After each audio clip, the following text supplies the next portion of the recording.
começando mais um Diário Cast, o podcast da construção civil. O tema de hoje não está diretamente ligado à construção civil, mas se nós não falarmos sobre ele, nós não estaremos falando de boa parte das pessoas que fazem parte da construção civil, que são as mulheres.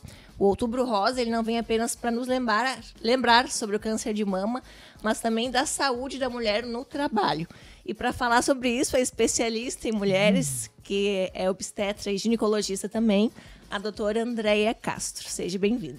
Muito obrigado, Laura. Muito obrigada pelo convite. É um prazer estar nesta casa, na Monte Belo, onde nós somos sempre muito bem recebidos. E é uma casa da minha família também. Com certeza. Né? E falar desse assunto que a gente está nessa campanha no mês de outubro para todo mundo, para relembrar e reforçar os cuidados com a saúde feminina.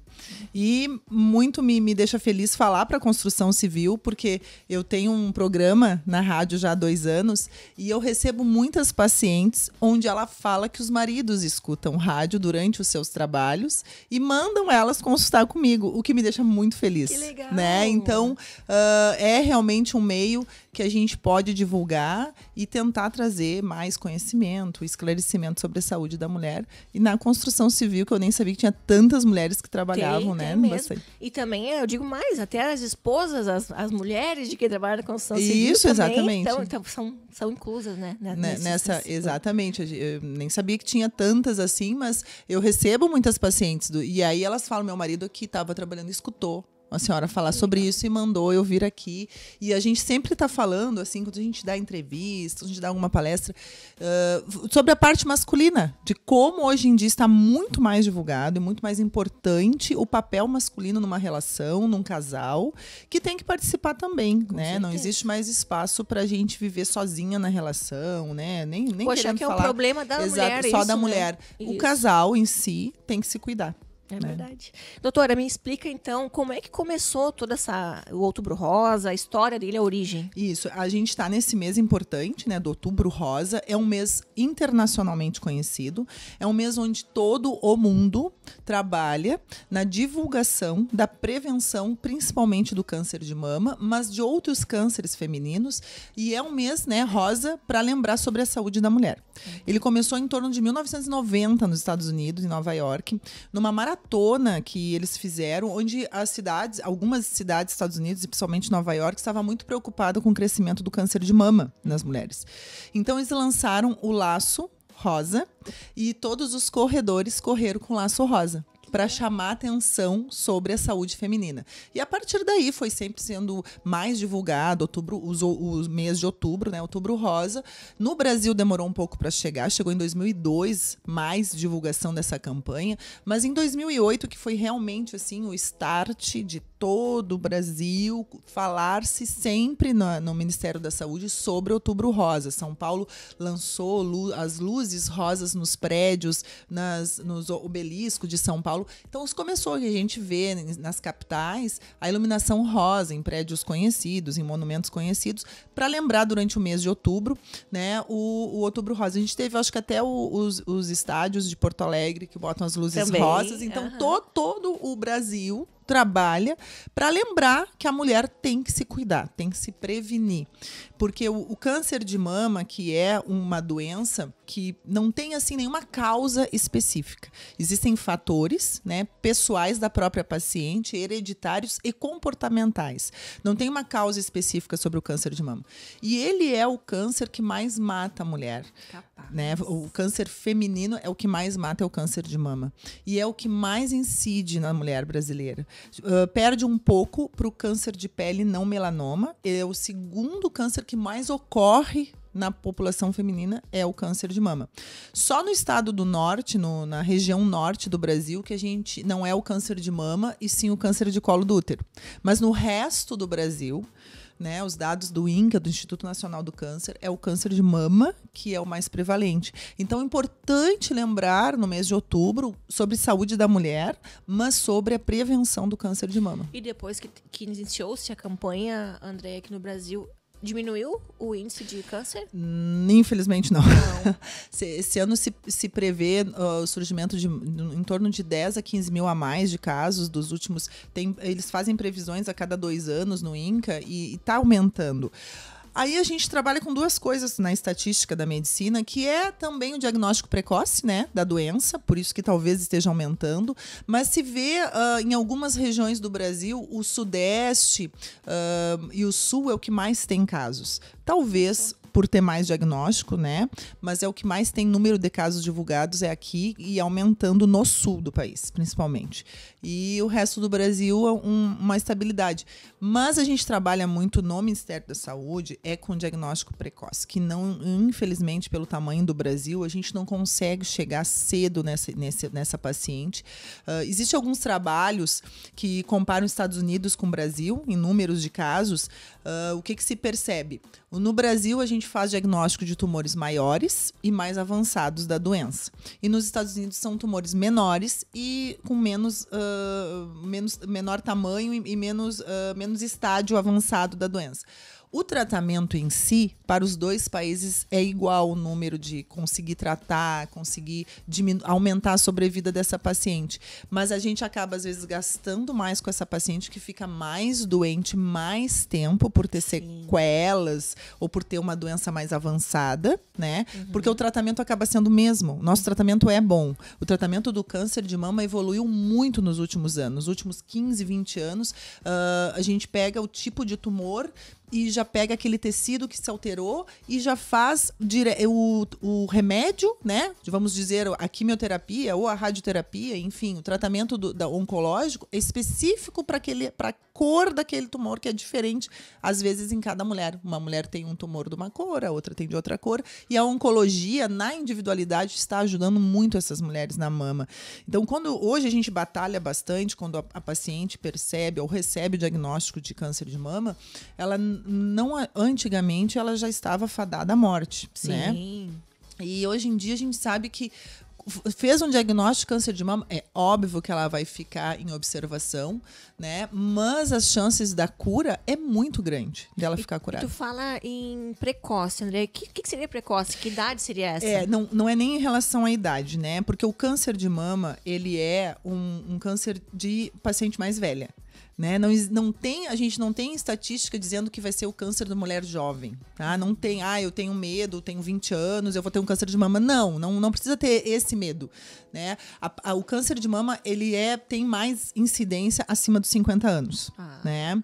A gente fala em diagnóstico precoce, é tamanho de tumor. Quanto mais cedo conseguir pegar o tumor menor tamanho, e a gente fala menor que 1 centímetro, melhor vai ser o prognóstico dessa paciente, menos tratamento agressivo ela vai ter que fazer, menos mutilações, né, com retiradas totais de mama ou com esvaziamento de gânglios embaixo da axila, o que prejudica o braço onde foi retirado, que é uma paciente que nem a unha vai poder fazer mais se ela mexer na axila. Então, o que a gente fala em diagnóstico precoce é pegar o tumor inicial, que muitas vezes não é palpável pelo tamanho, né? Boa, é isso que eu te perguntar também. Se tem os sintomas? A gente vai conseguir palpar, talvez, tumores de 2 centímetros, 3, mas menor que 1 centímetro a gente não palpa. E aí é os exames diagnósticos que vão nos ajudar. Que a fazer esse diagnóstico precoce que a gente fala, né? Infelizmente, no Brasil, a gente tem muito atraso nesse rastreio, né? Por política de saúde, porque o Brasil é muito grande também, né? Nós temos população enorme para poder atingir essa população, entrada dentro de uma rede pública, dinheiro para fazer uma mamografia, né? Então nós temos ali a idade que a gente faz da mamografia, que é dos 40 aos 69 anos, é o ideal. Tá? Que se faça a mamografia. E aí a gente às vezes bate ali na discussão de quanto em quanto tempo tem que fazer, algumas sociedades. Período.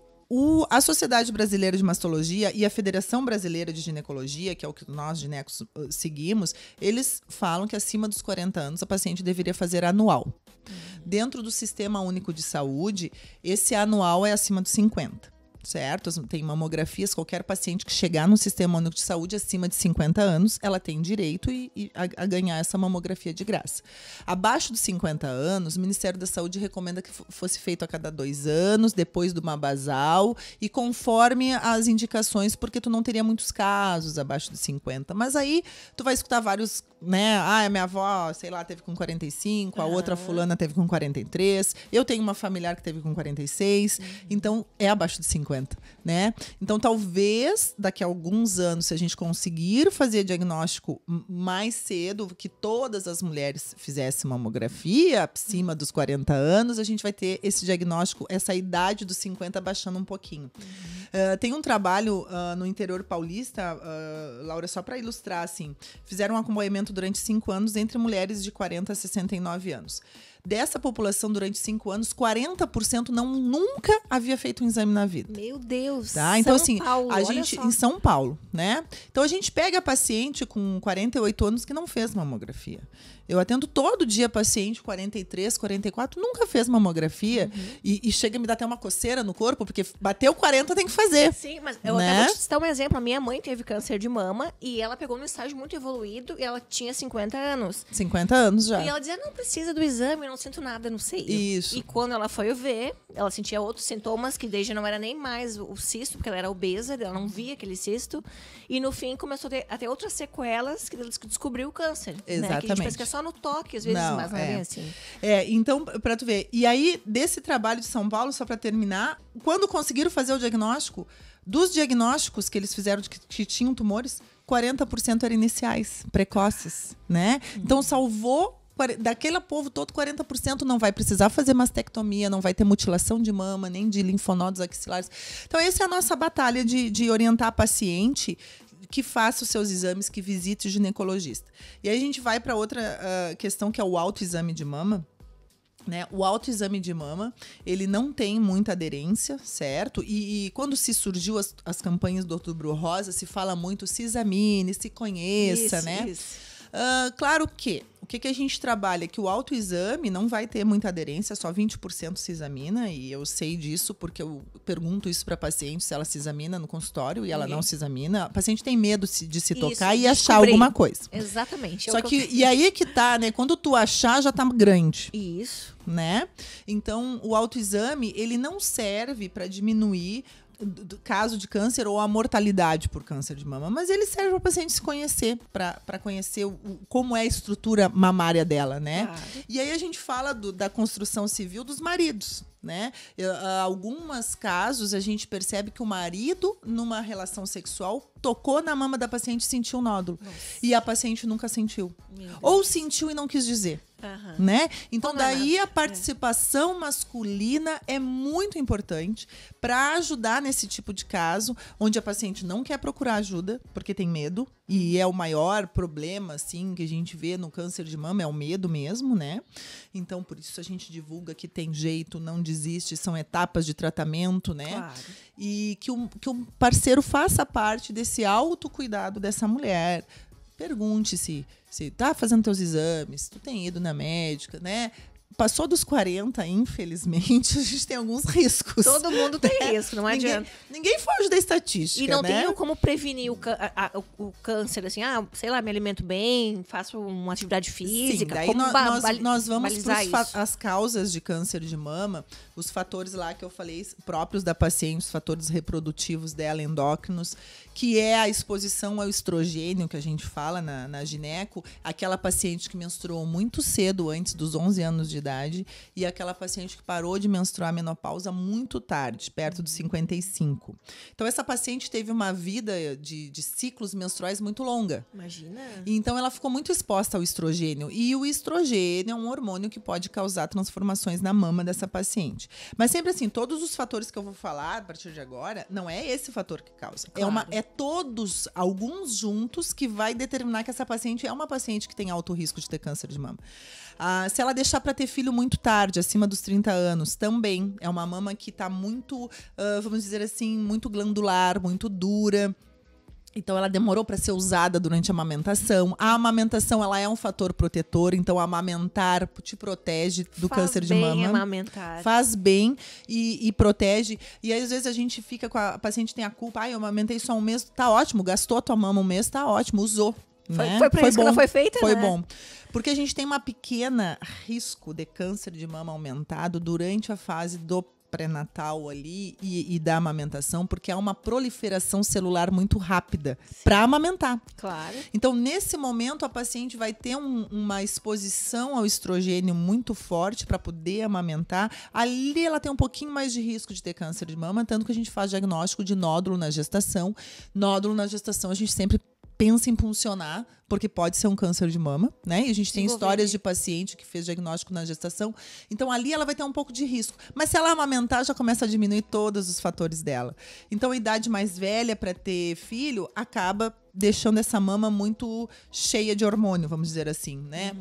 Se não amamentar também é um fator de risco próprio da... E isso a gente não vai mudar porque a história pessoal de cada uma, né? Os fatores comportamentais que a gente fala, um dos principais é a obesidade. A gordura na mulher atrapalha uma série de coisas, né? E na mama, as obesas, elas ficam expostas também ao estrogênio. Além dela ter Aí tu pega uma paciente que menstruou com 10 anos de idade, tem 55, não parou de menstruar, é obesa. A minha mãe foi isso, exatamente isso. Me teve com 40 anos. E aí teve ainda mais velha. Mais velha, bebê. Né? É. E aí o que acontece? Ela teve muita exposição ao estrogênio, porque a gordura na mulher tem o excesso de gordura, ela vai ter uma transformação ali no final em androgênios que acaba virando um tipo de estrogênio que também vai influenciar a mama. Então, ela já tem o estrogênio dela próprio e ela pega o estrogênio da obesidade. Nossa. Então, a obesidade é um fator de risco muito grave para a paciente ter câncer de mama. Mas toda essa história que tu já deu exemplo da tua mãe, então são vários, né? Então, ser sedentária, não gastar essa gordura em excesso. E a gente uma coisa bem importante, assim, né? Porque daí vai lá, a doutora só falou que as gordas. Não, assim, ó. Hoje em dia a gente tem uma discussão do peso estético e do peso saudável. Né? Então é preferível que essa paciente seja uma gordinha que faz exercício todos os dias do que uma magra que não faz nada. Né? E fuma e tem colesterol alto e triglicerídeo alto porque come errado e ela tem um favorecimento hereditário de ser a falsa magra, né? Hoje de manhã até me perguntaram isso e eu falei, realmente, falando de obesidade em si, o exercício físico na mulher era para ser obrigatório. Então, acima dos 40 anos, então era para fazer 5 vezes na semana. A Organização Mundial da Saúde preconiza que nós façamos 150 minutos por semana, no mínimo, de exercício, tá? E a mulher, perto da menopausa, deveria fazer 300 minutos por semana. Ou seja, o dobro. O dobro. Né? E daí tu vai botar isso, mas eu não tenho tempo pra fazer. E geralmente tu diminui e vai ficando mais, né? Exatamente, mas tudo que tu faz soma. Se tu conseguir fazer 15 minutos de bicicleta, amanhã tu faz 30, tu já somou, já deu 45. Isso que tem que ter a consciência, isso que a mulher tem que se dar conta que só vai melhorar. E eu percebo assim, André, que as mulheres parecem que contam muito com a sorte ou com o jogo da sorte. Vai dar em mim, vai dar em ti, ou sei lá, conheci uma amiga que deu e ela fazia, então...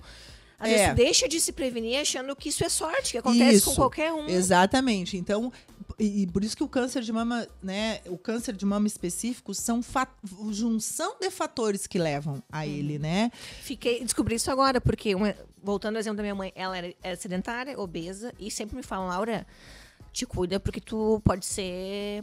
Claro, genética ter. Mas eu não sabia que era tudo isso que provocava o câncer. Não, e eu já estava fazendo o exame agora, com medo de ter. Sim, por causa da tua mãe. Exatamente. Isso é o outro fator, que é o outro grupo de fatores também, que são os fatores hereditários que eu vou falar. Só para terminar os comportamentais, a outra coisa bem importante, tá? E que a mulherada não dá bola é o álcool. Tá?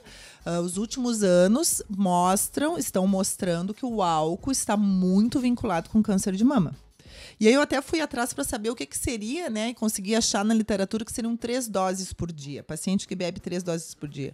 Tô livre, eu não bebo todo dia. Eu só bebo sábado e domingo uma garrafa de espumante, de vinho, né?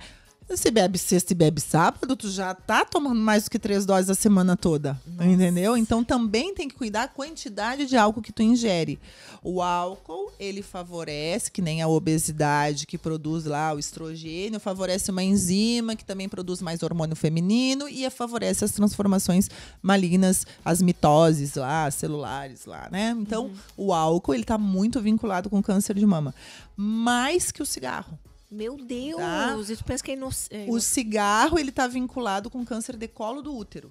As tabagistas têm que fazer preventivo, tem que melhorar a sua... Porque o cigarro tem várias substâncias cancerígenas e fazem as transformações celulares, né? Tanto do câncer de pulmão, né? E o câncer do colo do útero, o tabagismo é um fator de risco bem grave.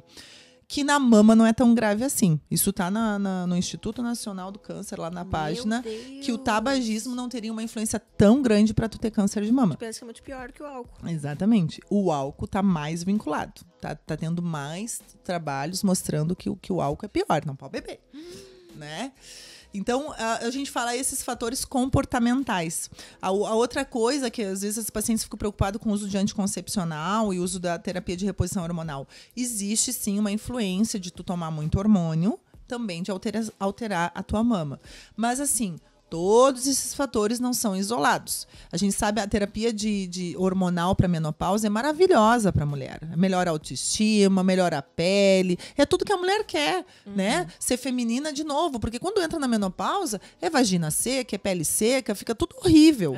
Né? Tá deprimida, não dorme, tem fogacho. E a terapia de reposição hormonal é maravilhosa para isso. Que bom que existe. Só que a paciente tem que ser escolhida. Tem que ser uma paciente saudável para usar, tem que ser uma paciente que vá no médico olhar suas mamas, que faça o seu preventivo. Não é começar a tomar o remédio da vizinha. A minha vizinha toma lá a tibolona da vida, eu vou tomar também. Ou vou tomar e continuar bebendo, né? Vou beber Exatamente, porque os fatores são juntos, né? Só tu usar o hormônio e tu malhar, não beber, não fumar, tu não vai ter câncer de mama, não é para tu ter, né? Se tu não tiver o fator genético, que é o outro fator, né? Qual é o fator genético? Importante falar, Laura, que a herança genética para o câncer de mama são 10% dos casos, só de todos os cânceres de mama. Tá? Andréia, nada não é porque a minha família... quem tem câncer de mama é só quem tem na família. Parece que tu é fadado a ter câncer de mama, se tu alguém da tua família exatamente, teve. não é, né? Então, não, eu não tô preocupada com câncer de mama porque eu não tenho ninguém na minha família. Não, eu sou mega preocupada com as minhas mamas. O exame que eu mais tenho medo de fazer não é nem preventivo, é uma mamografia quando eu vou fazer. Então, o fator hereditário é de 5 a 10% de todos os casos, mas existe. Porque se tu tiver, tu vai ter muito mais chance de ter, né? Então, a gente fala em hereditário quando tem um gene chamado BRCA1, BRCA2, quando tem mutação desse gene, né? Se tu tem a mutação do BRCA1, BRCA2, tu tem muita chance de ter câncer de mama. Então, às vezes, quando a paciente tem condições que a mãe teve câncer de mama, tem que ver se a mãe tem a mutação, BRCA1, BRCA2, e se tu vai ter a mutação. Tem como descobrir. Tu faz um examezinho genético. Olha que beleza. Tá? E o BRCA1, BRCA2, que são genes, se eles forem mutados, forem diferentes no teu corpo, tu também vai ter chance do câncer de ovário. Então, a gente investiga essa parte genética. Quando tem muitos familiares na família, tua mãe, tua avó, tuas tias, tudo parte materna, a gente fala em parentes consanguíneos. Mãe e irmãs, maternos, tá? Mãe e irmãs. É um dos casos, muitos casos. Mas, uma coisa bem interessante, se tu tiver câncer de mama num homem, teu pai... Existe câncer de mama? Existe. É bem pouca porcentagem, mas existe. Geralmente, nódulo de mama em homem, que não tem nada, no peitoral e aparece um nódulo, tem que ser bem investigado, porque muito provavelmente pode ser um câncer de mama, Deus, né? Principalmente com a idade, né? Então, se tem, meu pai teve câncer de mama, nossa, tu tem 3 a 5 vezes mais chance de ter câncer de mama, tem que fazer, ver se não tem a mutação. Às vezes não tem a mutação, Tanto para filho homem quanto para filho mulher. Mais a mulher. Mais a mulher ainda. Mais mesmo a mulher pai ainda. Sendo mesmo pai tem, sendo. só. Tá? Então, parentes consanguíneos, né? Pai, mãe, irmãs. E se tiver um câncer de ovário em parente consanguíneo, mesmo um câncer de ovário em paciente jovem, na família, se a tua irmã tiver câncer de ovário, ou se a tua mãe teve câncer de ovário jovem, tu também tem mais chance de ter tanto câncer de mama quanto câncer de ovário. Os dois. Por causa da mutação desse gene, né? Entendi. Eu até te perguntar, os outros câncer, como tu falasse do colo do útero e de ovários, eles não têm idade para acontecer, então, como o câncer de mama? Tem. Todos os cânceres têm uma certa faixa etária que atinge mais. Entendi. Tá? O colo do útero também é uma faixa etária acima dos 35, 45 anos. O colo do útero é um pouco mais cedo, que pode daí aparecer. Você faz o preventivo. Que é os preventivos. O câncer de ovário é um câncer de paciente bem idosa, tá? É o câncer da menopausa, o câncer de ovário. Olha. Mas nada impede, né? A gente tem casos de paciente jovem. E o caso mais famoso do mundo de mutação do BRCA1, BRCA2 é a Angelina Jolie, que fez mastectomia bilateral, lembra? Sim. Porque a mãe dela teve e a avó dela teve. E ela Então- tem a mutação genética. Então, consequentemente, E ela foi lá e teria. fez mastectomia bilateral. Porque ela não quer ter. E ela esperou 2 ou 3 anos, se eu não me engano, eu não tenho muita certeza desse dado, e fez oforectomia, tirou os 2 ovários. E isso tá ao alcance de qualquer pessoa, se quiser Qualquer fazer? pessoa, se quiser fazer. Os mastologistas, inclusive, oferecem, né? Ai, que bacana. É bacana. porque tá ali, tá comprovado escrito, que a medicina já evoluiu pra isso. Exatamente. A medicina evoluiu para tu poder ajudar essa paciente nesse ponto, entendeu? Que legal. Então, existem esses fatores todos, né? Mais ou menos esses que eu falei, que podem levar a paciente a ter o câncer de mama. E se eu descobrir que tenho câncer de mama, não nessa minha idade, mas qualquer quem tá nos ouvindo, primeira coisa que ela tem que fazer, o que ela tem que, sei lá, se motivar, Não, se a gente imaginar. começa assim, às vezes a gente faz uma.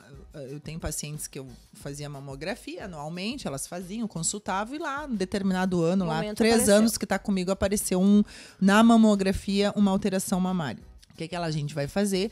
A gente vai complementar esses exames, daí a gente tem a mamografia, a gente tem o ultrassom de mama, tem a ressonância, tem a tomossíntese. São os exames que a gente lança a mão para investigar a mama dessa paciente.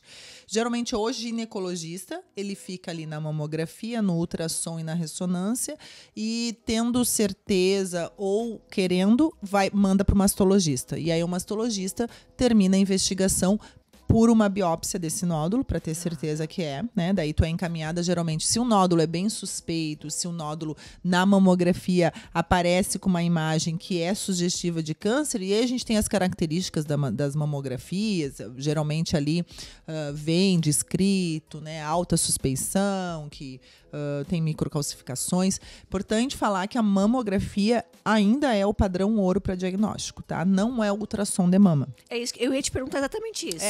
Mulheres que têm prótese de silicone, por exemplo. Aí a ressonância entra para ajudar. E funciona? Funciona. Tá? Daí a ressonância é um excelente exame, mas não é para tudo, assim, então eu vou trocar a mamografia pela ressonância. Não. Isso é. A ressonância ela serve para nódulos muito pequenos, pra quando tu fica na dúvida na mamografia, tem ou não tem nódulo. Faz o ultrassom. O ultrassom não esclareceu, parece ter. Vamos fazer uma ressonância para ver se, porque daí com contraste pode mostrar até a raiz do nódulo, entendeu? Entendi. Então a ressonância ela é um exame para diferenciar lesões, ela é bem sensível para tumores pequenos, então o mastologista usa muito a ressonância para planejar a cirurgia, também o mastologista usa, porque aí ele tem que ver se esse nódulo pequeno tem, às vezes na mamografia não mostrou 1 e na ressonância mostra 2 perto já, então a ressonância é um exame muito completo, mas o mastologista é que lança mais mão, né? Não é nós, gineco, que faz o primeiro atendimento. É um exame mais pra frente. E tem ainda a tomossíntese, que seria uma mistura da tomografia com a mamografia.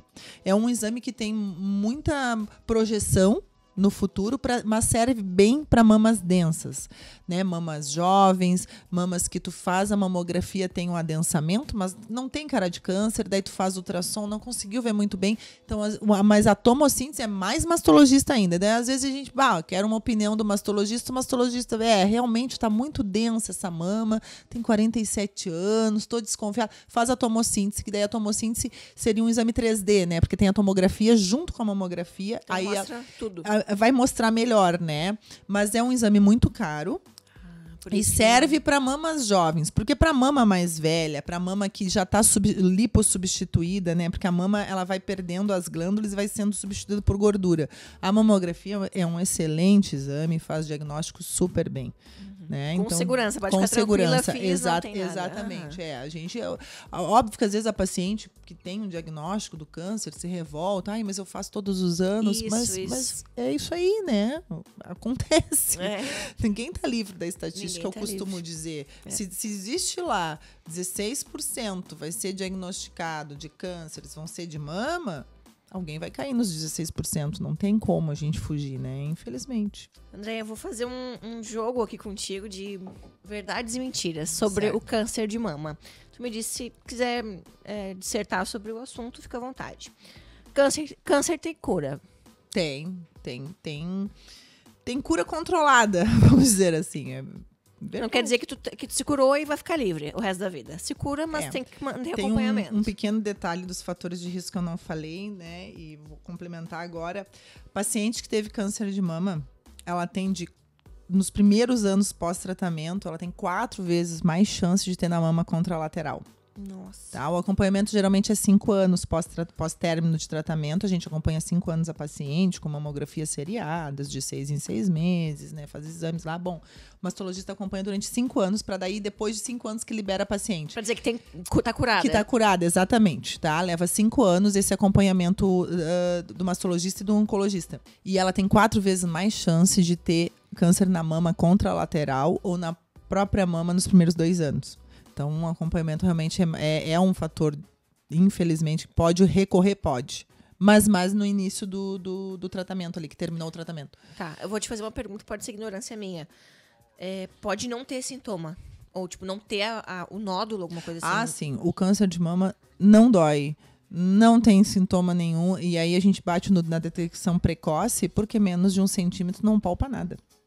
Menos de 1 centímetro não aparece de vez em quando, de repente pode não aparecer. Não palpa. Palpa? Palpar. Não palpa. Fez o exame e vai aparecer de qualquer jeito. O exame aparece. Entendi. Não, as mamografias, os ultrassons estão bem sensíveis hoje em dia, então tu consegue diagnosticar. Palpar, por isso que o autoexame não foi assim, o milagre do câncer de mama é o autoexame. Te examina que tu vai achar. Porque o que a gente quer é pegar de mama com tumores menores. Mito ou verdade? Somente quimioterapia trata o câncer de mama? Mito, várias coisas. A radioterapia, tem a imunoterapia, que são com medicamentos que não são quimioterápicos.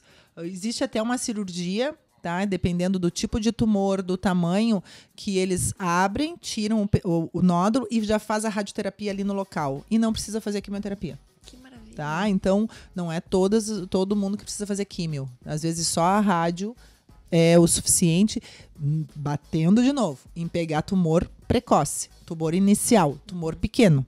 Mito ou verdade? A cirurgia é a única solução para o câncer de mama? É mito, não é a única, né? Depende tudo batendo de novo no tamanho, mas a cirurgia ela vai fazer parte para retirar a doença do corpo da paciente. Não é a solução, mas é o primeiro passo. Tem que fazer cirurgia, qualquer caso vai Tem ter que que tirar aquele nódulo. Mito ou verdade? Existem vários tipos de câncer de mama? Verdade. Existem vários. A gente começa com os dentro dos ductos, né? Os intraductais, e tem os dentro dos lóbulos, né? Intralobulares, tem por fora dos lóbulos mamários, né? Tem vários tipos, assim. Perfeito. Mito ou verdade? A terapia de reposição hormonal pode ser um fator de risco para o câncer de mama? Verdade, pode ser sim. A gente teve um estudo muito grande em 2003, que foi revisado em 2004, e eu me formei no ano 2000. E quando eu me formei, a terapia de reposição hormonal, maravilhosa. E é maravilhosa, né? A gente dava para todo mundo. Em 2003, saiu um estudo mundial, o estudo WHI, feito na Europa, que se pegou milhares de pacientes, nem lembro, e aí ali foi dado hormônio para as pacientes e se foi visto vários desfechos nesse estudo, e um desses desfechos foi o aumento do câncer de mama. Mas, hoje em dia, em 2022, 20 anos depois desse estudo praticamente, a gente bate na tecla que a reposição hormonal não é o único causador do câncer de mama. Só tu usar o hormônio não vai te dar câncer. O problema é tu usar o hormônio sem controle. Tu usar o hormônio que tu não sabe que é pra ti. Que tu não precisaria usar. Que tu não está na idade de usar o hormônio. Ele sobrecarrega teu corpo, às então, vezes. A reposição hormonal, é verdade que ele pode te aumentar a chance ou mostrar o que tu já teria, né? Mas a paciente tem que ter muito cuidado no que está usando. E, infelizmente, a gente vê hoje em dia pacientes querendo o milagre da beleza, que é o que a gente falou do peso estético e do peso saudável. Elas querem o milagre da beleza, assim, top de um monte de coisa que elas nem sabem o que pode dar de efeito. É verdade. Né? Então, a paciente tem que ter muito cuidado com o que bota no seu corpo. A idade que está para fazer isso, não existe milagre, né, gente? As pacientes hoje em dia, tá tudo imediato, né? A gente vê a velocidade da internet. Eu quero ficar magra, linda, maravilhosa. Tomo remédio. E tomo remédio. Eu vou tomar o hormônio da fulana, porque é o hormônio da fulana. Não é o hormônio assim. da beleza. O hormônio da beleza, tipo da beleza, aquela coisa arada. e aí bota para dentro uma coisa que tu não sabe nem a consequência que pode ter, né? Mas especificamente reposição hormonal na menopausa pode dar câncer? Pode. Existem dados que sim. Por isso que o hormônio que a gente dá não é para qualquer paciente, tem que ser controlado. Então, mito ou verdade, o anticoncepcional, ele aumentaria o risco de câncer de mama? Também entra lá nos fatores comportamentais, né? A hormonioterapia em si pode dar câncer também. Mito ou verdade, desodorantes e uso de sutiã favorecem o aparecimento do câncer de mama? Mito. Sutiã não tem nada a ver? Usar sutiã apertado? A gente às vezes usa... O desodorante, eles falava-se muito do aerosol. O aerosol, o pó que tem ali, que é um quimioterápico. Um dos fatores de risco que eu não falei, que foi a exposição à radiação, né? Mas é assim, ó, o que eles falam assim na literatura, exposição àquela paciente que teve um câncer infantil e sofreu radiação dos 10 aos 30 anos de idade. Isso é uma exposição à radiação, né? E, claro, se a paciente faz... eu não quero fazer mamografia porque eu tenho medo de ter o câncer.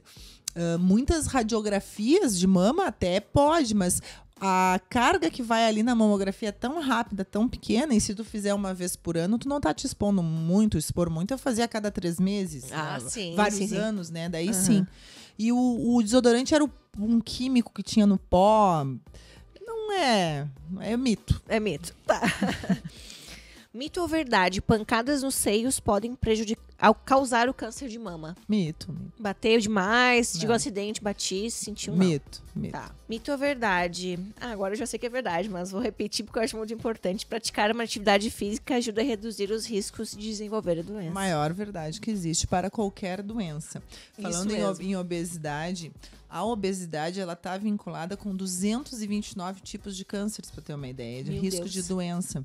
A dengue, por exemplo, se um paciente obeso pegar dengue, ele vai evoluir muito mais rápido para dengue hemorrágica do que é uma classe grave da dengue, que a dengue hemorrágica mata, do que um paciente que não seja obeso. Então a obesidade atrapalha tudo. Não, ela desenvolve só um monte de doença. Um monte de doença, câncer, atrapalha mata tudo. mais que o câncer, eu acho, a obesidade, né? E na pandemia, o que se viu, e um dos fatores de risco mais graves que tinha era paciente obeso com Covid. Né? Isso mesmo. E foi muito... Por quê? Porque a gordura em si, ela inflama os tecidos e prejudica a circulação, prejudica a imunidade, prejudica toda a parte de defesa do paciente. Né? Então, é muito importante o paciente ter essa consciência de que ser obeso... não precisa ser o que eu gostei muito dessa coisa do peso estético e do peso saudável. Não precisa ser estético. Não é que tem que ser magra, linda, bonito, maravilhosa, bonito. Isso. Tu tem que ser saudável, tu manter a tua atividade física, se alimentar bem, comida saudável, comida de verdade, né? Não precisa inventar moda. Então, a obesidade, realmente, exercícios físicos é o que vai te deixar mais saudável, né? Para tudo. Verdade. André, eu vou voltar então para um outro tema. Voltar não, né? Iniciar um novo tema, só para a gente finalizar, sobre a saúde da mulher que trabalha, né? No que o trabalho influencia na saúde das mulheres. Hoje a gente escuta muito sobre estresse, depressão, e a gente sabe que a mulher às vezes é mais sensível também e pode sofrer um pouquinho mais disso, e pela sobrecarga que tem de ter filhos, né? E ter trabalho. Como é que tu pode dizer para nós como melhorar essa questão da saúde para quem trabalha? Bom, sobre a saúde da mulher, a gente pode falar assim sobre saúde da mulher, a vida da paciente que é reprodutiva, né, que está numa idade que vai ter filhos ou que já teve, aquela paciente que tem que trabalhar, porque todo mundo trabalha hoje em dia para sustentar os seus filhos, muitas vezes ela é mãe solteira. E isso é o mais importante, primeiro, para falar para essa mulher: não deixe de fazer os seus exames. Não deixe para depois a sua saúde. E é o que a gente mais observa. O paciente cuida dos outros e não cuida de si. E às vezes deixa avançar alguma coisa. A gente trabalha com medo da paciente achar alguma coisa, porque o que vai acontecer se eu tenho meu filho para criar, eu não quero achar nada para mim não me preocupar. Mas é importante que ela faça seus exames, é importante que ela escute do médico que ela tem que fazer exercício, que ela tem que cuidar o colesterol, que ela tem que cuidar a glicose, para chegar numa velhice saudável, né? A gente quer viver. Então, e evitar problemas no trabalho, problemas familiares também. Quando a paciente está trabalhando, às vezes a gente pega a paciente que trabalha demais, né, começa a ter doença. Né? Na gineco a gente percebe muito isso. A sobrecarga de trabalho na mulher piora tudo. Piora as enxaquecas, piora o ciclo menstrual. A paciente às vezes fica irregular porque está muito estressada, está trabalhando demais, não tem tempo de dormir. Piora os corrimentos vaginais. Né? A paciente fica com um corrimento forever, a gente não consegue tratar nunca. Não sabe por quê, às vezes, né? Então a paciente fica, eu trato-me, ou se automedica, né? Muitas vezes para corrimento. Na ginecologia, falando da ginecologia em si, a gente vê muito isso, a paciente se automedicando porque não tem tempo de ir no médico. E aí tu vai ver que ela não vai melhorar nunca, porque ela tem que melhorar a coisa lá atrás. Né? Então, né? Resumindo, as complicações hoje em dia do trabalho da mulher é a prevenção. Tanto da saúde quanto do estresse, do psicológico dela. Ela tem que pensar que para ela trabalhar, ela tem que estar preparada para isso. Eu costumo dizer para a paciente, a gente dando um exemplo assim, as cabeleireiras que trabalham de pé puxando escova aqui. Eu falo para elas, tem que fazer musculação. Tu tem que ter braço para isso. Força muscular. E coxa para ficar de pé. É verdade. Senão tu não vai conseguir trabalhar, tu vai ter uma tendinite, tu vai ter um problema no ombro, mas aí ela já começa a se estressar porque ela tá com dor e ela tem que trabalhar e ela não tem nenhum convênio de saúde, então ela não procura ajuda porque ela não pode parar de trabalhar se ela tiver uma tendinite. E fica se medicando, mais, né? E tomando remédio, ela faz uma úlcera. Faz um sangramento de estômago. Então, a prevenção no seu trabalho, conforme o seu trabalho, e aí falando das trabalhadoras da construção civil, são pacientes que elas têm que ter atividade física, porque elas trabalham, às vezes, nas atividades mais pesadas, ou precisa subir e descer a escada, ela tem que estar preparada. Ela não pode subir uma escada, ver uma hora e ficar cansada.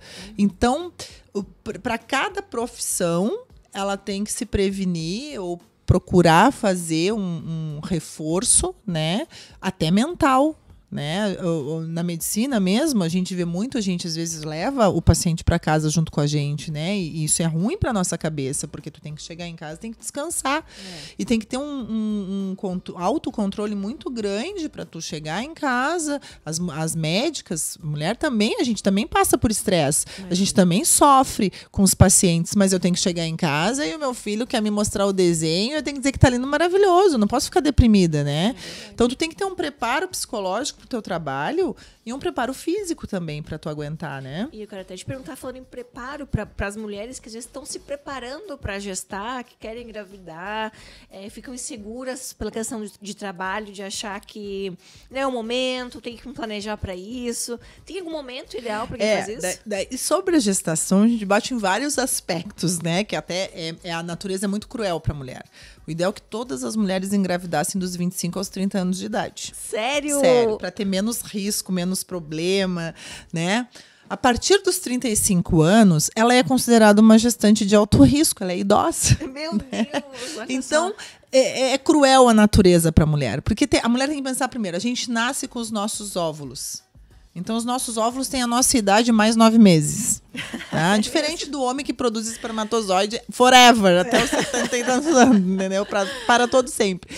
Então, é muito cruel a natureza para a mulher. Então, se ela está pensando em engravidar, não deixe muito para ter a primeira gestação depois dos 35, que tenha antes. Né? E eu costumo dizer uma coisa sobre o trabalho para as minhas pacientes, tu não vai ser grávida há 20 anos, meu amor. Tu vai ser grávida há 8, 7 meses. Então aproveita, né? Porque eu não consigo fazer minhas coisas. A gente vê muito a preocupação com o trabalho da paciente gestante, mas é só agora. Isso. Mas o bebê vai nascer. Mas depois que o bebê nascer, talvez a primeira infância é difícil, o primeiro ano de vida de uma criança é muito difícil para a mulher o primeiro ano. É uma nova mulher que nasce ali com um monte de preocupação, com um monte de coisas para fazer. Então, realmente é muito difícil quando nasce. É visível a mulher que entra para ganhar um filho, a cara dela. E depois que nasce aquela criança, nós, gineco, eu tenho essa sensibilidade, a cara dela é outra pessoa que está ali. Porque ela já nasce com aquela aquele nuvem de preocupação na cabeça, Sim, entendeu? retorno ao Mamou, eu trabalho, tenho que mamar.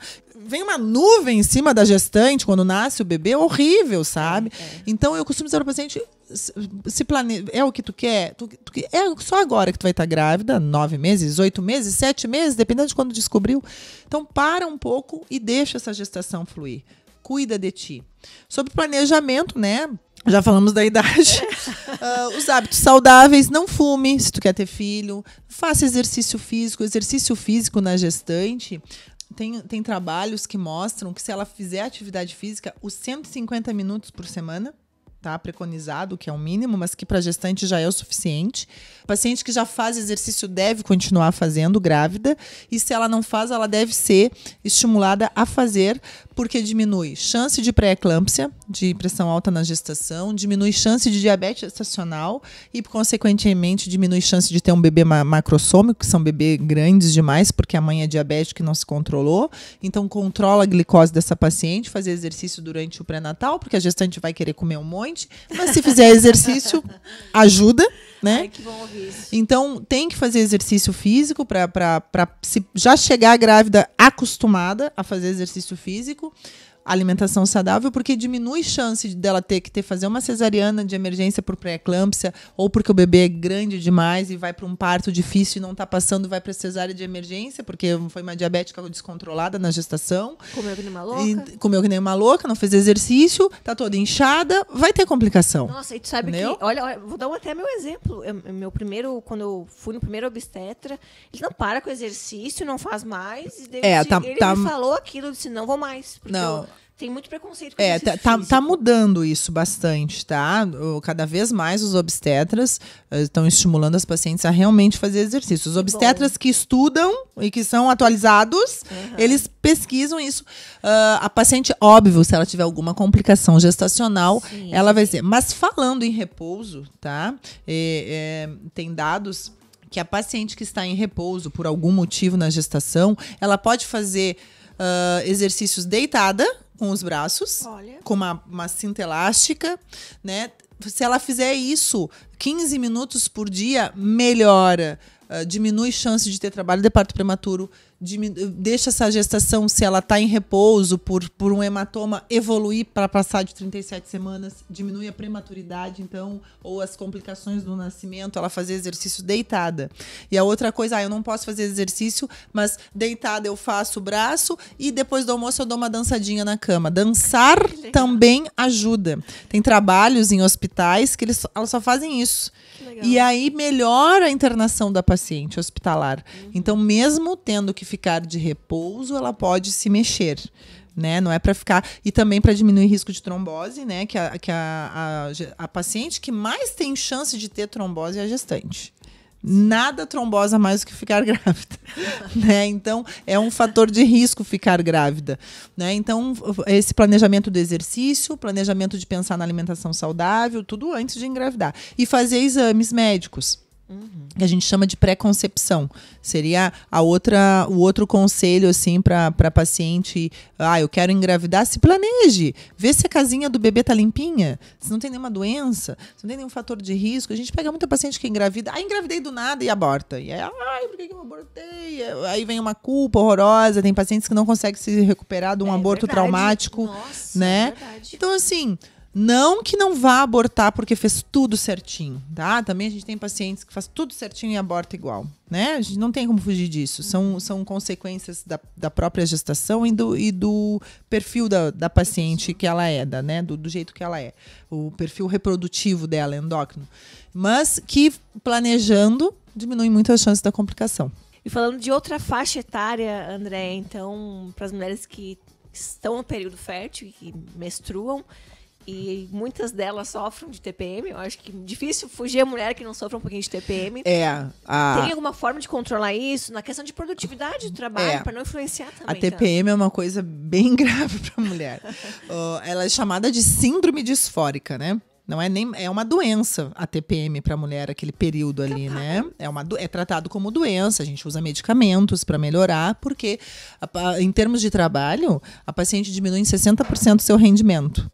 Ela diminui 60% de produtividade. Ela pode diminuir quando ela está menstruada. Tá? Então, às vezes, é 2 a 3 dias antes, já não rende mais, tu vai treinar, tu não vai render se tu tá menstruada, né? Por outro lado, a paciente que tem muita TPM, a gente trata, dá remédio, mas de volta, o exercício físico pré-menstrual diminui sintomas, diminui muita coisa. Melhora as endorfinas, melhora o humor, né? Então a gente bate de novo no exercício físico na mulher. E uma coisa bem interessante, eu, Andréia, pessoalmente indico fazer acupuntura. Hoje em dia a gente tem muita paciente que não quer tomar remédio, né? Eu não quero tomar remédio, não quero tomar um antidepressivo pra minha TPM, eu quero matar o meu marido, é isso que eu quero, entendeu? Eu tô na TPM, eu quero matar ele, né? Eu não quero tomar remédio, doutora. Então, às vezes eu tenho pacientes bem, assim, fitness, naturais, mas que sofrem, né? Quando fica menstruada, é uma depressão, ela só quer chorar, ela acha que o mundo vai acabar, e é assim mesmo. E é muito emocional, muito emocional, e é a instabilidade dos hormônios. Tu imagina que tu tá ali no teu pico ovulatório, tu ovulou, a fase a período fértil da mulher é a coisa mais feliz do mundo. Vida, ela tá não tem uma espinha, tá ovulando, o hormônio tá lá em cima, a libido tá lá em cima, e aí não engravidou. O que acontece quando a gente não engravida no meio do mês, no teu ciclo ovulatório? Tem a queda dos hormônios que foram estimulados. Então, essa queda do hormônio, aí começa a subir a progesterona. E a progesterona é o grande vilão da mulher, que é pré-menstrual. É um horror. A progesterona é um hormônio depressivo. A progesterona que faz a gente comer, tem picos de beliscar. A progesterona é horrível. Que é a progesterona que manda na gestante, que sustenta a placenta. Por isso que ela come e dorme no início da gestação. Olha só, né? Porque eu quero só dormir, eu só quero comer. Que é a progesterona, que desgraceira da progesterona na mulher. Fica aí, então... perto de menstruar, a progesterona manda no corpo da mulher e aí tem essa instabilidade de hormônio que dá esse humor horroroso, às vezes vontade de chorar e às vezes raiva, né? Uhum. E tu nem sabe o porquê, aí tu fica inchada, dor nas costas, dor nas pernas, né? Os pacientes têm vários sintomas, dor mamária pré-menstrual, é bem comum. A TPM né, não é só a tensão pré-menstrual, é a síndrome, né, da tensão pré-menstrual, causa muitos, sem falar na produtividade, muitos sintomas ruins para o paciente. Mulher, não só pro trabalho, então, existe medicação, exercício físico, né? Terapia. Né? Às vezes fazer terapia, porque às vezes a TPM vai ficar muito pior se ela tá ruim no trabalho, se ela não tá gostando de trabalhar ali. Causa outra coisa. Se o casamento tá ruim. Então, não é uma coisa só, né? São várias que podem influenciar. Mas a TPM é uma queixa assim, muito grande da mulherada. Basta ser mulher. Deve ser um milagre basta TPM, ser mulher né? para ter TPM, não, exatamente. Olha, não recomendo para quem não é mulher. Andréia, e para aquelas demais que já passaram dessa fase reprodutiva, para quem está entrando na menopausa, existe idade para começar a menopausa? Tem gente que começa muito cedo. Como é que a gente diminui esses sintomas também? A gente considera média população feminina do Brasil de 50 aos 55 para parar de menstruar. 52, geralmente, elas estão parando de menstruar, que é a chamada menopausa. Né? O que seria uma menopausa precoce? Abaixo dos 45, né? Abaixo dos 40, ali, dos 35 aos 42 seria considerada uma menopausa precoce, seria uma falência ovariana precoce, né?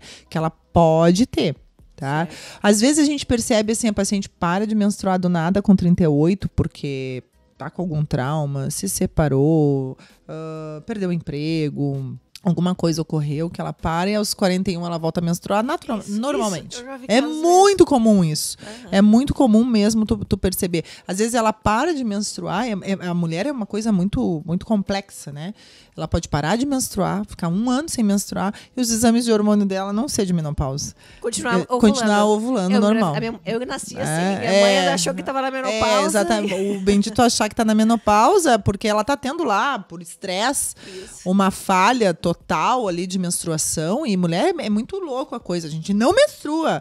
O útero, a vagina, é o órgão de choque da mulher. Se a coisa não tá boa, fecha lá embaixo. Entendeu? É pior que o coração. É pior que o coração. Sente ali. Mas eu sempre falo pra paciente, às vezes ela chega lá, corrimento, não consigo tratar. Tu vai perguntando, né? O trabalho, tá um horror. Em algum lugar vai sair esse estresse aí, essa preocupação demais, essa coisa ruim que tá no teu corpo, né? Em algum lugar sai. E na mulher vai sair lá no útero e na vagina dela, né? Então, é uma loucura mesmo ali. A menopausa acontece, então, nessa idade. Daí é a última menstruação que a gente fala. É importante que a gente considera que ela tá na menopausa, ela tem que ficar 1 ano sem menstruar. Aí a gente sabe que nunca mais vai vir. Entendi. Tá? Não pode vir depois que entrou na menopausa. E fora esse sintoma de não menstruar, tem mais algum que ele Aí desperta? tem todos aqueles outros. A paciente pode ter, antes de não menstruar, já os fogachos, né? Com Aquele calorão. calorão, que é uma onda de calor. E realmente a paciente descreve como um mal-estar súbito. Sobe aquele calor no pescoço, ela toma um suador e depois fica gelada.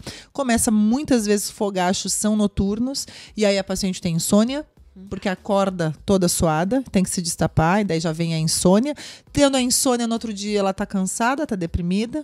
Junto com isso tem a síndrome do ninho vazio, onde os filhos estão saindo de casa, quando ela tem 50, 52 anos, por aí 55, então já fica deprimida. É verdade. Junto com isso, a gente tem a pele seca, a vagina seca, ela não consegue ter relação sexual porque tá doendo.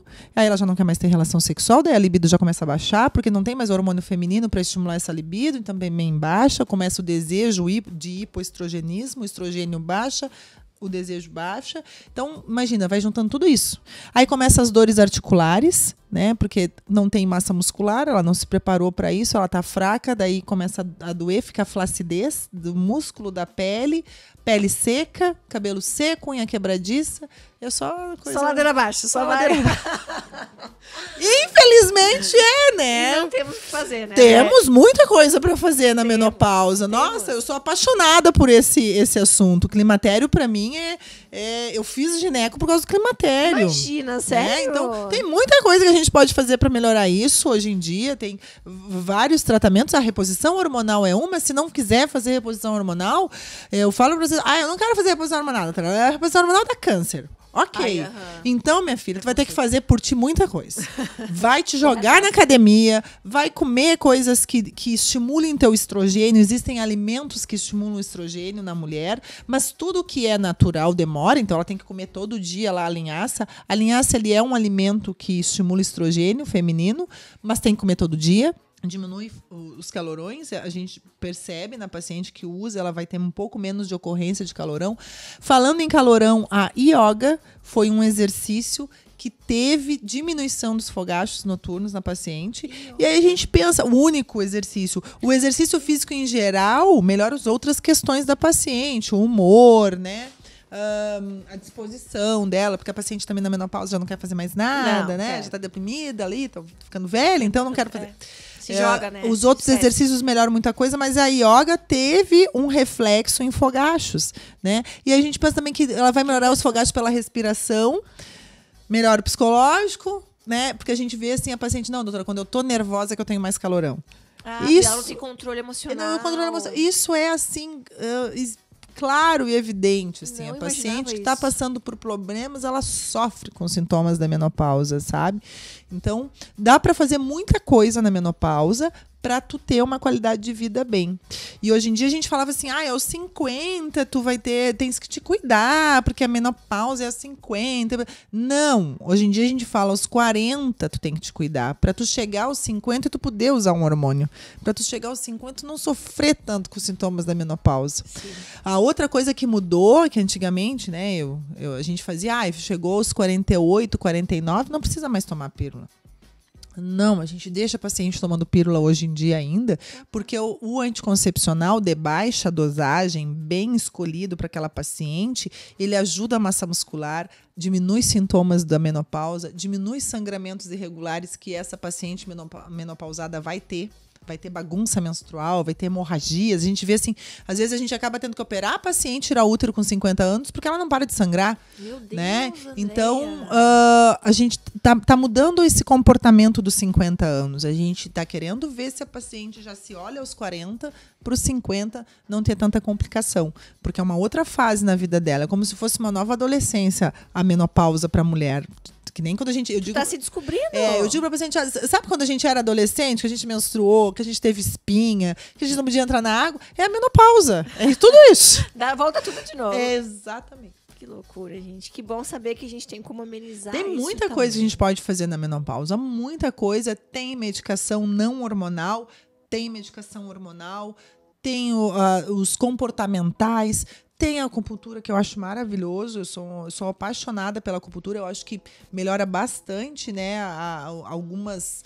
Eu digo que a acupuntura, ela mexe com as águas internas da paciente. Então, às vezes é isso que ela precisa, porque tu pega a paciente e não quer tomar remédio, né? Mas tu quer ajudar e ela tá pedindo ajuda. Então, às vezes eu digo pra paciente, vai fazer acupuntura. Fiz muita acupuntura. Sabe? Eu tive, na gestação mesmo, a gente lança a mão da acupuntura, porque a gente tem paciente que tem enxaqueca crônica na gestação, que não vai poder medicar muito. Sim, vai ficar medicando. Né? Vida. E já vi neurologista indicar, vai fazer acupuntura para tua enxaqueca na gestação, entendeu? Então tem muita coisa que a gente pode fazer, sim, para não sofrer na menopausa. André, então pra gente finalizar, quem quiser saber mais sobre esse assunto, né, todos os assuntos. Para finalizar, então, vamos fazer o seguinte: o homem, o pai, o filho, o irmão, o avô, como é que ele pode ajudar a mulher nesse assunto? A primeira coisa assim, que a gente tem que falar pro marido, pro parceiro, tenha paciência com a mulher, por favor. É verdade. Isso é a primeira coisa. Nós somos maravilhosos, mas a gente sofre sobre os hormônios, entendeu? E tem muitos homens que conseguem ter essa sensibilidade. Sim. Né? A mulher, o parceiro dessa mulher que vai ter essa... A gente passa... No mínimo 4 fases na vida. A gente é criança, a gente é adolescente, a gente tem a parte reprodutiva e depois a gente tem a menopausa. Imagina a mulher que passa por 4 coisas diferentes na vida dela. São 4 mulheres surgindo aqui. Então o homem que está do lado dessa parceira pode ajudar em muito. Todos os dias. Todos os dias. É tudo, né? É tudo. É beijar de manhã pra de noite tá legal, entendeu? Mais ou menos assim. Então, às vezes, eu recebo casal, hoje em dia os casais estão indo bastante, assim, consultar junto, e a mulher já leva o marido, porque ela não quer falar. Ou tem que ouvir da doutora pra ter tem que ouvir da certeza do que ela doutora, falou. deixa a doutora Ou falar. então ela nem consegue falar e deixa o marido falar. Exatamente, ou deixa o marido falar. Os homens estão muito parceiros, tá mudando bastante, na paternidade principalmente, mas no dia a dia, depois, eu falo, uma preocupação que eu tenho muito com as minhas pacientes é, depois que nasceu essa criança, que essa criança cresceu, vai ficar vocês dois? Exato. Então vocês dois têm que se ajudar, né? Tanto a mulher tem mais paciência, né? Atura mais. Né? A gente é assim, né? A gente abraça mãe. tudo, né? Mas o marido tem que ter essa visão, sabe? Tem que terminar. O casal não pode ter individualismo e o marido tem a paciência com a mulher, porque um dia a gente vai estar atacada, mas no outro a gente está beijando, tá tudo lindo. E é assim. E tá tudo bem. Não, e essa questão que tu falou agora, depois que saem os filhos da casa, né?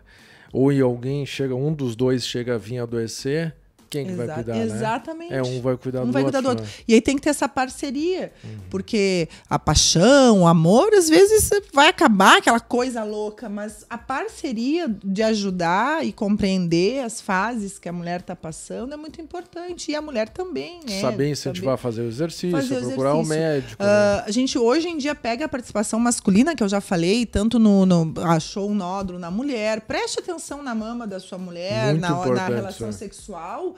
Muitas vezes é o homem que faz o diagnóstico. Sim. Tá vendo que a paciente está com alguma dor? Ela está com dor. Não tem mais libido. Não tem mais libido. Vamos procurar. Mas não achar... O homem é o primeiro a sentir, né? O humor, o né, humor tá diferente. Conversar, ver o que está acontecendo. Às vezes ela está estressada por causa do trabalho, está estressada com a criança. Conversar bastante para tentar ajudar essa paciente. E se notar algum sintoma, fazer ela ir no médico. A mulher não vai, a mulher não procura. É difícil ela ir consultar ou fazer exames. Então, a participação masculina é muito importante na prevenção de saúde. Sofre do mesmo drama do homem, que o homem também é cagão para ir no médico. Cagão. Né? Mas o homem procura mais, né? Ele fica mais cagado, já vai mais, né? Exato. Ou ele pergunta pra mulher, a mulher diz, não é nada, tia, vai te catar, vai fazer qualquer coisa. Deixa que eu te trato, toma esse remedinho, é isso que o homem quer, né? Mãe, deixa assim. Exatamente. E aí, então é importante isso. Tenha paciência com a mulher, incentive a fazer exercício. Eu tenho muitas pacientes que eu falo para elas dos exercícios, aí às vezes elas chegam já se queixando. Doutora, eu cheguei em casa, eu tenho que fazer a janta, eu cuido da criança, e aí, quando eu vejo, ele tá saindo pra academia. E daí eu pergunto, e por que tu não vai junto? Porque eu tenho que cuidar dessas crianças. Não. Conversa com ele. Vão os dois fazer alguma coisa juntos. Isso melhora casamento, melhora a relação sexual, que é a queixa da a libido tá baixo. A libido, o desejo sexual feminino, ele não é automático, ele não é espontâneo, ele é estimulado. Tem que estar tudo bem para a mulher querer, né? Então, é diferente o desejo sexual feminino do masculino no estímulo. Então, façam coisas juntos, sejam parceiros, convida a mulher para ir junto contigo na academia. Ah, mas ela não gosta de academia, então vai fazer uma coisa que ela goste, né? O homem pode fazer isso. Sim. Né? Com certeza. Tá respondido. Respondido. Ajuda em casa, viu? Ó, estimula as meninas a se cuidarem. André, e para quem quiser mais saber mais sobre esses assuntos, teu Instagram, o teu programa na rádio, quando que é, horário? Sim. Eu tenho um programa todas as quartas-feiras de manhã, 8h30 até as 9 horas, na Rádio Atlântico Sul, onde a gente sempre fala de gineco ou de obstetrícia. É bem legal, já fazem 2 anos. E a paciente pode mandar pergunta ao vivo ali, que a gente responde também sobre o assunto. Ontem eu falei sobre câncer de mama. Foi, eu acho que um dos programas mais longos. Eu falei 40 minutos sobre câncer de mama. E foi bem legal. O meu Instagram é doutora Andréia Castro, tudo junto, e tem muitas dicas ali, tem muito conteúdo. Eu sempre tento publicar algum conteúdo que possa ajudar a paciente, alguma dúvida que ela tenha, né? E ali no Instagram também tem já o link para o telefone do WhatsApp para a clínica, que é lá na Medtrauma, na entrada da cidade, que a gente atende. Esse mês de outubro, a Medtrauma tem ecografia, ela vai dar 50% de desconto nas ecografias mamárias. Olha, pelo Outubro Rosa. E nós estamos toda semana fazendo algum chazinho, um cafezinho, né, estimulando quem está ali para se sentir bem à vontade na sala de espera. A clínica está bem legal. Ficou linda, nova, a gente fez o mês todo a gente vai preparar alguma coisa para esperar esse paciente, não só a mulher, mas todo o familiar também. Então aí, gurias, a oportunidade para se cuidar e conhecer o trabalho da doutora Andréia também. Exatamente. Andréia, obrigada. Espero que tenha ajudado muitas mulheres que escutam a gente também, esposas, profissionais. E espero te encontrar aqui de novo. Com certeza, eu estou à disposição. Agora, pessoal, a gente está inclusive fazendo um evento agora em seguidinho aqui para mulheres da construção civil, funcionárias, corretoras, pessoais do cartório, mulheres envolvidas, porque a gente fala em construção civil, não é apenas as mulheres que trabalham na obra ou no escritório, é uma gama muito grande de outras mulheres que fazem tudo isso aqui acontecer. Então vamos lá se reunir, Andréia, obrigada. Sim, vamos para outra parte agora. Isso aí. Gente, e a todos que nos ouviram, obrigada e até o próximo Diário Cast.